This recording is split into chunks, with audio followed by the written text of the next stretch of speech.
to Chris. On episode 9 of the Mainly Golf Show, I'm going to cut Marv off very post-haste. We're here on the back of what the hell was the tournament called last week? Byron Secret Nelson. Cup, the Byron Nelson, which was an egg and spoon event for the people that couldn't be asked to play a couple of weeks before the PGA. Let's be honest, who were I can't remember who's Jordan Headley's Spieth. favorite. Spieth, Siwoo Kim favorite for an event. I think I said if you back in Jordan Spieth at 18 to 1, you want your head checked. And in the end, it was the first PGA Tour success win for Taylor Pendrith, who fell in at the 18th, having made a 2-putt birdie thanks to Ben Cole. The jinx was against him. Ben Cole's bogey in 18, Taylor Pendrith won by 1, having gone into the final round with a 2-shot lead. But Mav, we'll start with yourself as we always do. How much golf did you watch this past week? 0. Right, so that's you being a golf fan, right? How badly do you think that is reflected amongst exactly that just shows that my golf knowledge is more in the past, but I am still a golf fan. But obviously I will only tune in towards the bigger tournaments, the bigger names these days. But even I couldn't bring myself to catch any of the last tournament. I'm just looking down. Jordan Spieth, he actually missed the cut. That's how bad it was last week, and to a point, it wasn't that. I'll interrupt you. It wasn't that bad. It was just everyone was much of a muchness, right? The cut mark was 6 under, and it was a case of everyone playing fairly just better than average golf. There's no spectacular. There's no skill. It's a pretty soft course. I know, you said it's quite straight and you're looking to find fairways and greens, but it's a lot of just who puts well on the day. Yeah, but I just think that's it. Last week, for the casual fan last week, the casual fan was finding something else to watch. And that's unfortunate and maybe, I don't know, maybe the PGA Tour in trying to push the signature events, maybe it dilutes the other tournaments on the schedule at times. I don't know, that's one angle, maybe. But it's, as we've talked about it, the problem is it's live and it's fragmented. You can't blame live. No, but as I said, if all the players were together, one tour, work it out, and no, at least on to a signature event this week, aren't we? I mean, just go back to the point though. You blaming live. Is it not Jay Monahan and the PGA Tour's? No, that's it. It's modus not operandi to find a way to resolve. Yeah, this. Exactly. And I'm not blaming Liv. It's just Liv. That's it. Liv has caused the divide. And I said I think foresight years ago, when the Public Investment Fund of Saudi Arabia were putting money into football, etc., etc. Maybe some people high up in the PGA Tour should have seen this, should have planned, should have got ahead. But no, unfortunately, we are where we are now. And at times, not every week, it does feel as though golf, for the fan, end of the day, if nobody cared about golf wouldn't exist. It all comes back to the fan, doesn't it? As most sports do. Exactly. So last week, no, I didn't watch it. I did actually check the live result just out of curiosity, but okay. And did you check the result? Or just Brooks won? Just check the result. Saw that I think the winning team was 32 or 33 under the Australians, and I just noticed that the English team with Westwood and Poulter were even par for the week. And I just thought, retire. 32 shots behind. Ian Poulter, hand your live tour card back and retire. Why would he retire? You are done. Those guys like that. It's fine. They took the money. They were always going to take the money. The fork has been stuck in. You can understand that. That's fine. Take money before you do have to retire. But at least an embarrassment to the game of golf. I mean, Poulter a bit strong. Look, they have appeal as a brand, as a commercial entity, which is why they're being used by Liv.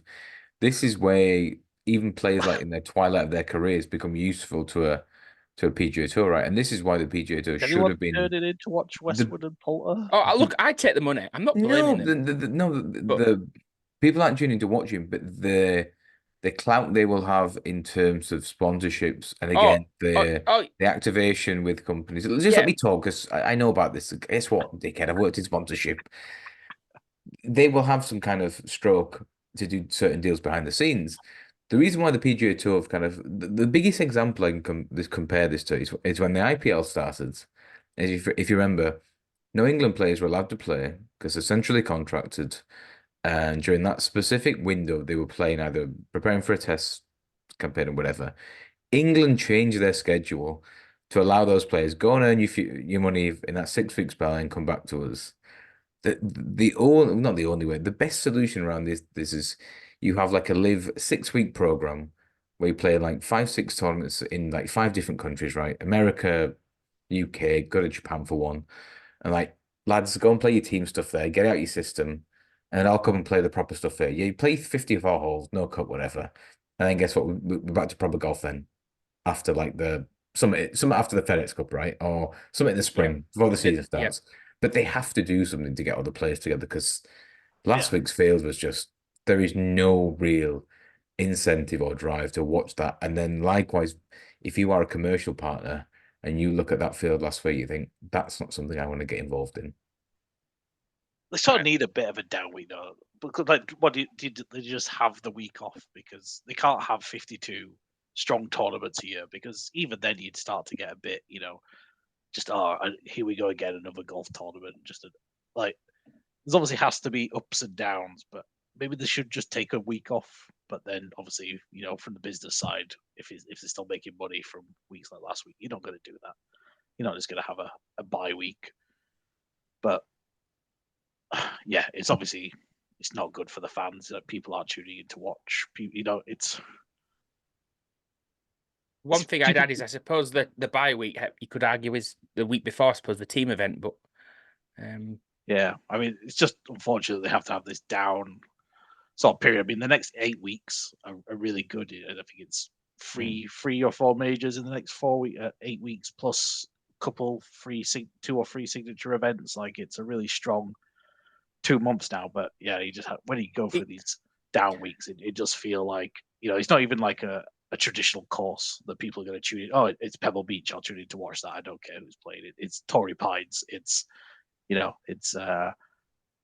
Craig Ranch or whatever it's called, and there's just no pull in weeks like last week. It's just the problem is the build up to the Masters is so great because you start obviously in February, March, and you've got Pebble Beach, and you do have Torrey Pines, and then you have the Players, and you've got Phoenix, and you've got the Valspar and the Genesis, and it all peaks at the Masters, and then pretty much after that, it's like, if you are a casual golf fan, well, that's me, then I'll see you in another year, or I might watch a little bit of the Open, but the rest of it looks shit because you've built to a crescendo. Then you'd almost you for me, I'd argue that the first 6, 8 weeks of the season, February through April, it's almost too well laid out.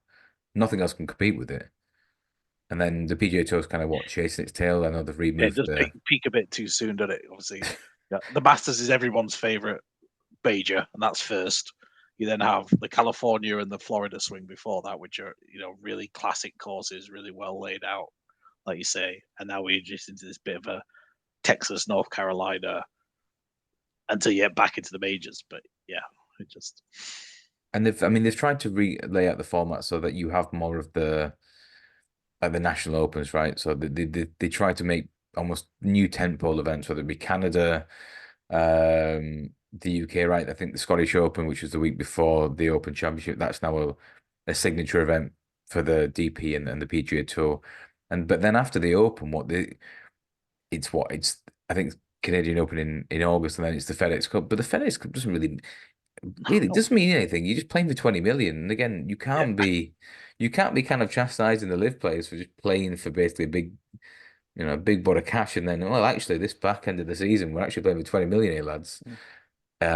Live golfers get paid, I think, 20 million for winning each tournament, if I'm not mistaken, right?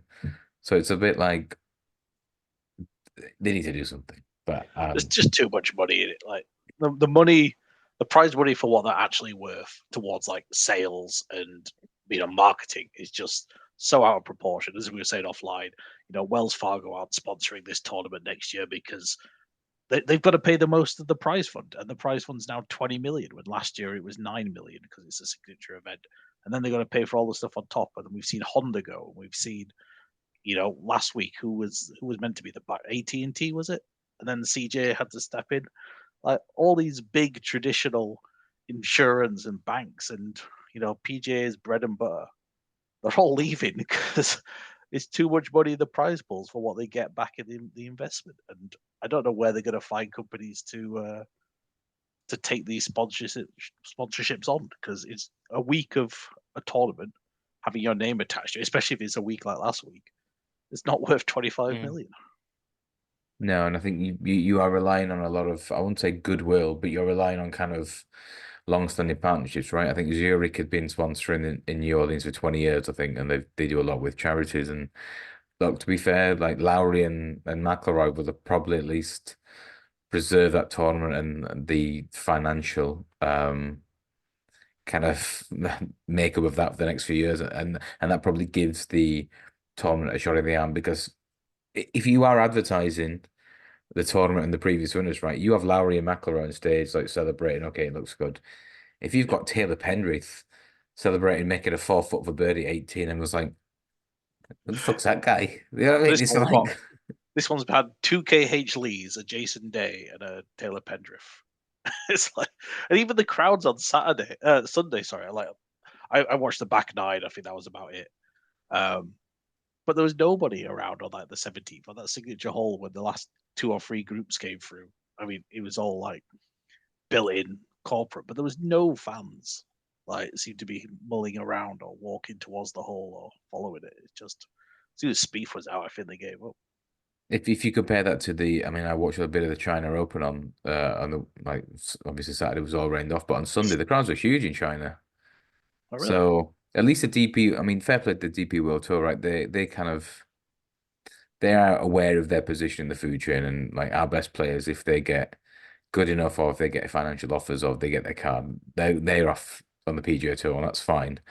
But at least they've kind of rebuilt their schedule to try to maximize, like WWE, right? They had a big pay-per-view in France at the weekend, sold out, 3.5 million gate.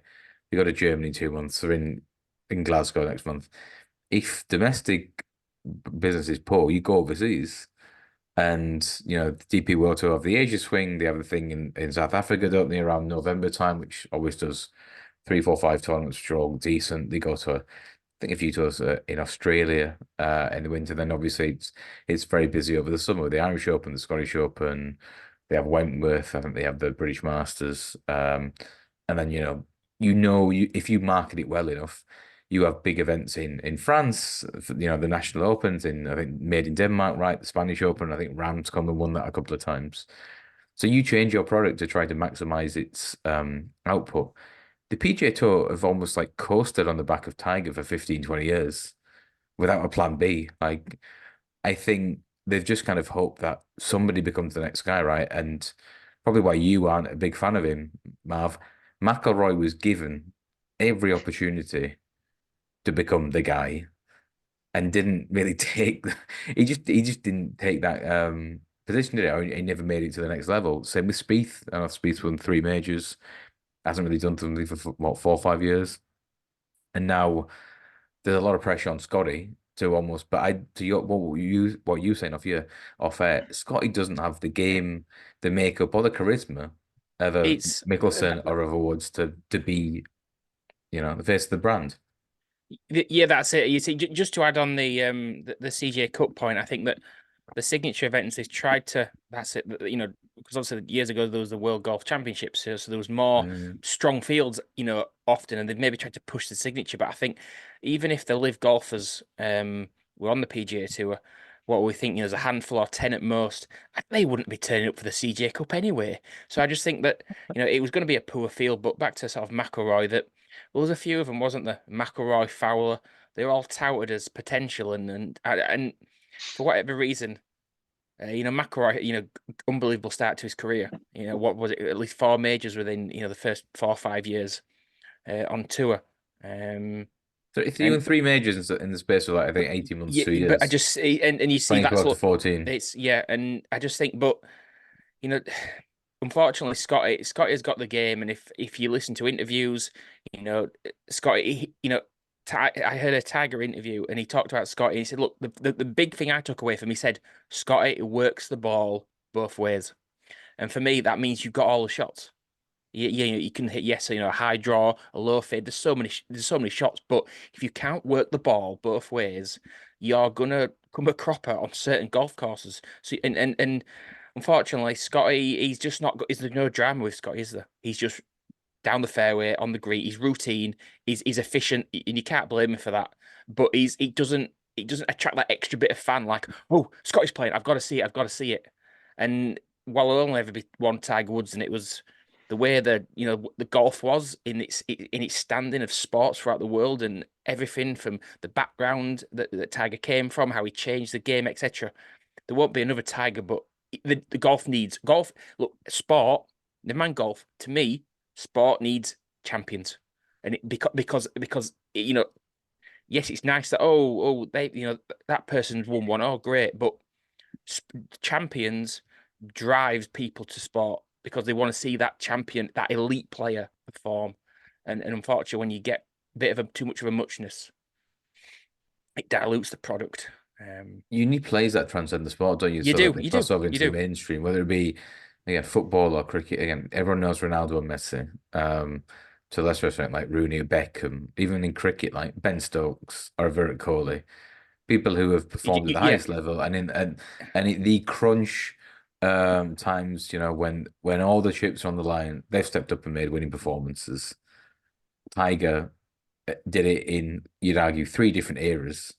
So we mentioned there like a Fowler or a Spieth or a Day or a McIlroy.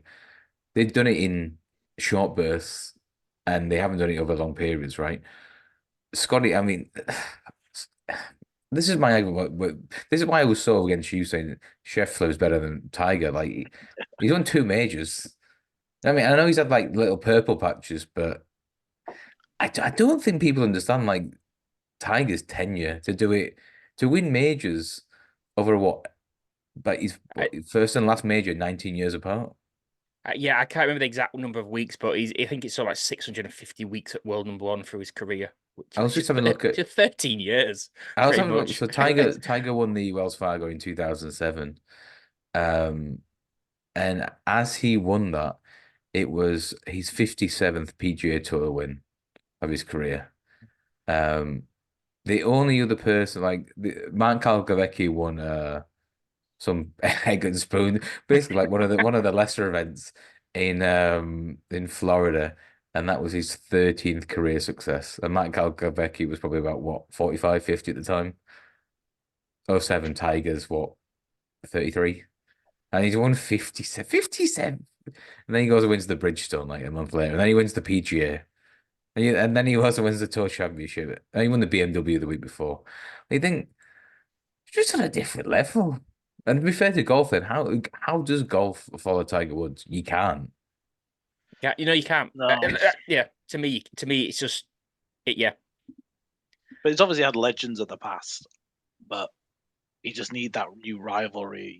Eventually there'll be something. And Tiger, and at least it's like Tiger had Phil, right? And Tiger had many little rivals in between. I just think even if Scotty got in a rivalry with someone, Scotty strikes me as the guy, but he just won't care anyway. Oh, there's too much money. They're all billionaires. I think that's a shit. Like, coming back to the all about sponsors. That's mansion. That's third. Oh, $400,000. Yeah. So what? Like, that's the one thing I would add is that Liv has got a few of the characters in the game. All the characters. And so that's unfortunately, and no doubt they picked those because of that. But yeah, even like the Whoppers, right? Like you think of it, like at least a Bubba or a Tyrrell Hatton, yeah, even Poulter, right? Someone who could just do golf on the rails a bit. Yeah. It's just very sanitized, right? Golfing. Like, if you even got Patrick Reed, like you said, I'd tune in to see Patrick Reed lose a big tournament. Exactly. So that just proves the exact point, doesn't it? You've got to get fans in watching it, someone to perform and someone to not perform.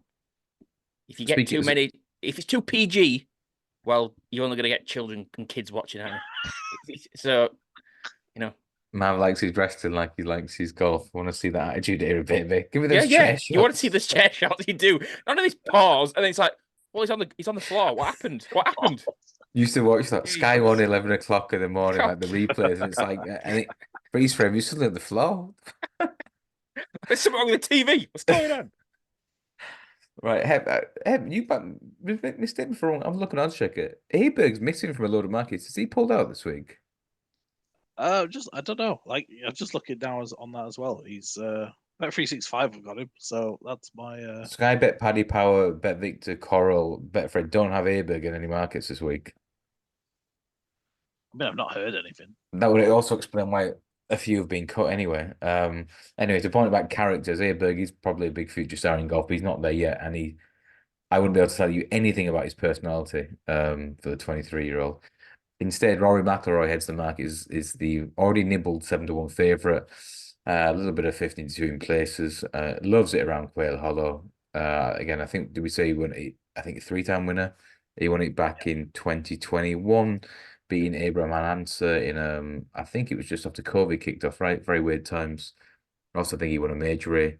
Hep, I'm sure you've got the stats to back it up, but why does Rory play so well around Quail Hollow?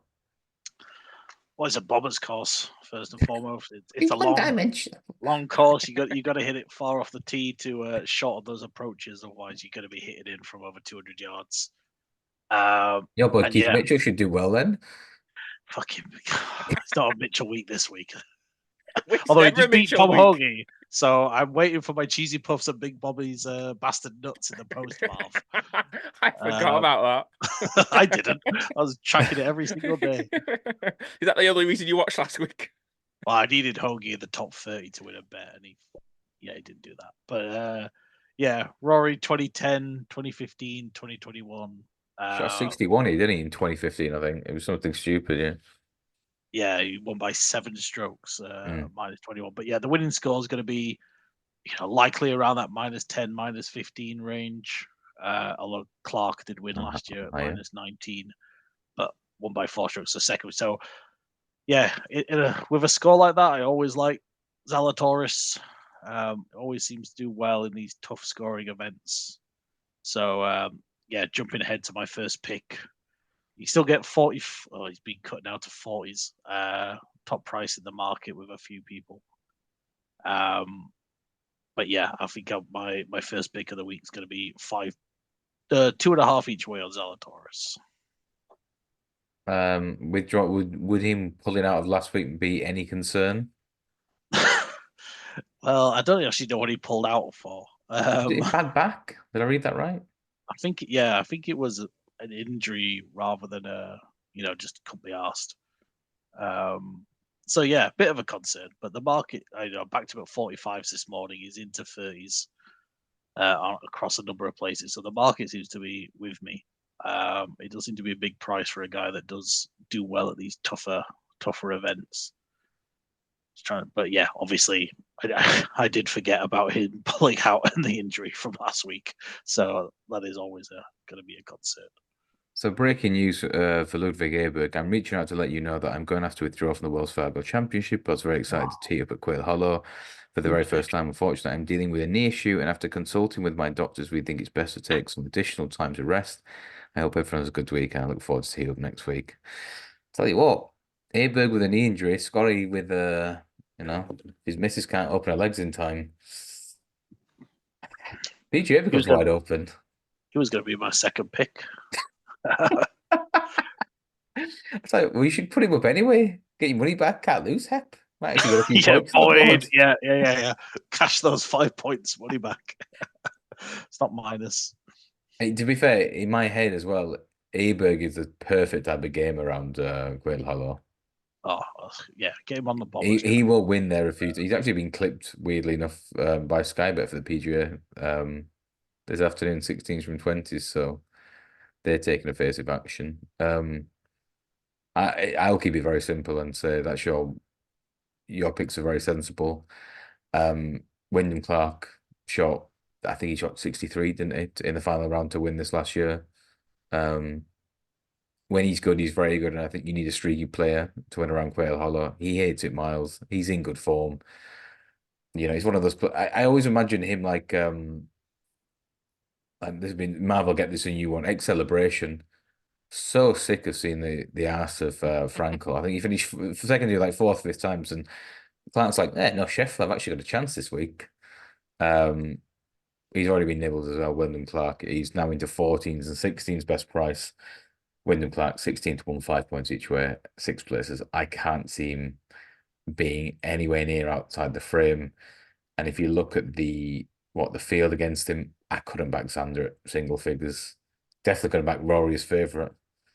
Hate Patrick Cantlay. Morikawa is damn, I wouldn't say he's on the certain list, but he's hovering with it. And then would you really again Fleetwood, Hovland, not trustworthy. Hovland Clark like doesn't last really. year, but not this year. Tigala is probably one where I could see Mark picking him about. I think he's better 28s. But yeah, I'm surprised when I saw Wyndham Clark was 18 to 1. I'm surprised he wasn't at least second favorite. So yeah, keep it simple. And some of us are on good prices for next week of the PGA. Yeah. Paddies have gone Ooh. 20. Wyndham Clark for the PGA. He's Best price 28 to 1 at the minute. But yeah, Wyndham Clark 5 points each way. Marvel, where's your money going? Yeah, you're not wrong to a guy. There's a few in the market that are just too short. You kept Rory just up and down. One minute he could run away with the tournament, he could miss the cut. Patrick Cantlay. You don't want me cheering him on, do you? You know what I No, mean? I just Patrick Cantlay. What is he doing in his S4? If Aberg's out, he's fourth favourite. Come on, really? Morikawa, well, he's how many chances has he thrown away already this season? Fleetwood, come on, two when Fleetwood. some of them backed him. Fleetwood just placed a cash. Hovland, how is Hovland in the top 6 or 7 or 8 in the betting? I think I would go with Vigala. No strong conviction, but Cameron Young's a possible, but he's far too short. He's never won a golf tournament. I can't take Cameron Young at I 25. can't believe he's down to 22. As much as he does have a bit of form around the course, look, the guy's got to win a golf tournament at some point. So yeah, my first pick will be Vigala. He is about 25, 28. Yeah, that's So insane. I think I go 3 points each way with the Gala and somebody else at a slightly bigger price that does have also a bit of course form is Corey Connors. Roughly about 50s. Corey And Connors. it's not that it looks again not a strong conviction, but tied 8th last year and tied 21 the year before. So I go 2 points each way him, but again, no. I think for me, I'm kind of, looking a little bit to the week after. I quite strong convictions for the PGA. So those are my two for the Wells Fargo. No, it's not Scotty for the PGA, but we'll wait till next week to reveal that. Yeah, we'll do a teaser. You used to get these trends for. I think it's just the PGA Championship in particular, right? Of people who were tick certain boxes. I'm sure it's worked like several times, right? I remember Bradley. I remember there's a few other ones. Yeah. As we know, well, we can maybe do an extra long special next week. But yeah, if this is a Bombers course, then for me the PGA is even more important for how far you hit the ball. So that's the little tidbit. It'll give you a clue for next week. I did forget. You have to put two up, so I'll change that and go 4 points each way on Wyndham Clark and a point each way on Adam Schenk at 80 to 1, who played better than the Bears. I think he finished on 17 under this week, but he had an absolute horror show to the front nine both rounds at the weekend. I think he was like 3 over after 8 and ended up shooting, I think, 6, 7 under through the next 9, 10 holes. So he's another one consistent. Probably, look, he's not going to win. He's not won on tour yet. But you're looking at someone to sneak into a place. And again, just on that, McIlroy 7 to 1. I remember having a good bet on him, I think here 2-3 years ago. I think he was 8, 9 to 1, and he was 5, 6 under after the first round. And then just faded away. And I will never back McIlroy for a golf tournament ever again after that. Like, if you use the Scheffler comparison, right, you are playing at your favorite course where you've won 3, 4 times. You've got out in the lead. You are absolutely cruising, and you're just throwing it away, either through concentration or poor shot management. What do you call it, Marv? Course management. Yeah. And you think look, exactly. If you can't make a birdie, don't make a bogey. But when you are in position to have everything go pretty much according to plan, and you still, I even get the place money, even if he's like tied 9th or 10th, I was absolutely fuming. Like, that's no. And in my head, you think you want someone you're able to trust. If you're putting your hard-earned coin, as Ray Riley would put it, gotta be able to trust someone. I expect Wyndham Clark to go out there and pretty much play as best as he can, and not. He had a bit of bad luck, right? When we were on the master set, he spun back into the drink, didn't he? Was it 15? Yeah. When playing really well, he doesn't make that many mistakes, and I think it's one of the things. To use the acceleration analogy, right? To finish third behind Scheffler, they're second behind Scheffler 2 or 3 times. You are chasing the new benchmark. The best human in golf. Did you see the stat about the strokes gained for the last 3 years? I haven't. No. Basically, every month for the last 2 years, Scheffler has been number 1 strokes gained, and the last one was Ram, which was maybe 3 years ago. And if you look at who's paid and who's finished second to most, I think they said it's a mixture between Xander, Ram, and Rory. But Scheffler every month for the last 2 years has been number 1 strokes gained. So that's an unbelievable level of consistency. It's incredible. Just Tiger did it for 15. So anyway, Scotty. The one thing I will say is that if Rory's at 7-1 and Wyndham's at 14s, at what price? We've had this discussion before. What price would you take Rory this week? If Rory was 14s and the same price as Wyndham, would you? He'd have to be 16s, 18s. I think Rory become a bet. Yeah, make it a bit more like runs into a place and you actually make a bit of a profit. I think that's worth your while. Yeah, and I think Xander's I'm sure I saw a stat Xander's record with top 10s is really impressive. I think he's made 25. I don't think he's missed a cut in more or less 9-10 months, and I think he's in the top 10 with 16 out of 25, something really impressive. But again, 8-1, just it's skinny enough. When I know you'll say you want to have a bet so that you guy you follows there on a Sunday afternoon. Well, Xander's going to finish tied 6th. Then I've had a great 4 days. No. Yeah, he'll probably have a really good Sunday to end up like T4 like he did at Valspar or whatever it was when he was nowhere in contention, but shoot a -8. And... Yeah, leave that to the golf chads instead. So give us your 2 picks and your points breakdown again. Yeah, so I haven't mentioned my second one yet. So I was looking at Batia at 50s, but then I just scrolled down and noticed that Jake Knapp's at 140s. Guy is really long, had a really good week last week. Apart from Sunday, he sort of melted down a little bit before everyone else did. Yeah, play try.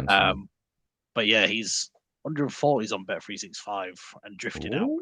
So yeah, I really like that. So I'm going to go 2 points each way on Knapp and 3 points each way on Willie Z.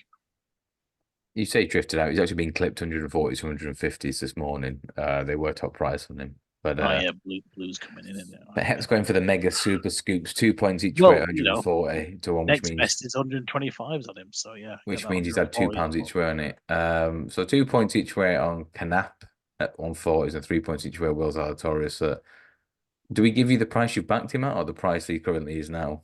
I mean, it's not going to win, is it? You can give me hundreds. It's not going to matter. You can have the price after 2 rounds. That's what just pay you magic beans. You know what I mean? I'm still waiting for Big Bobby's bastard nuts. Well, there's a little bit of 40 to 1 up there, so you get the 40s. Marv, give us your tips again. So it was Thigala, I think 25-28, 3 points each way. And Corey Connors, I think was roughly 50s, 2 points each way. Okay, if Corey Connors wins this tournament, I will pay you Bobby's nuts, because he has got the absolute opposite game of what you need around here. But he's going to say sneak into a place, then take it. He will. But I don't think any selection since we started this podcast. I don't think I've had a place in any selection yet. Apart from So me the- putting up the favourite. you made the cut yet? Chef. Yeah, I'm improving it. So listeners, you know, what I mean, just wait for my pick. We will come good next week. Big game Yeah. hunter, Marv. Yeah, exactly. I think did I get the place money with Schauffele at the Masters? That's about it. But you know, apart Did you from make the tipping cut last week, favourites. Marv? I think yeah, Hogie did. Yeah, Who was your second one? yeah. I think Seamus Power, which he had a bad first round. I know he did. Yeah, 200 to 1 if you want to get it back. He was nearly last after round one. All right, well, we'll see. But those are our picks for the week. We'll put them all in the description below. And again, we'll be back next week for the much more anticipated. And again, Marv will play the role of starter for the week because his trends generally are pretty good for the PGA Championship. But we've been the Millie Golf Show. I've been Jack Milner, and the Sticky Bandits will see you both very soon. Ta-ra!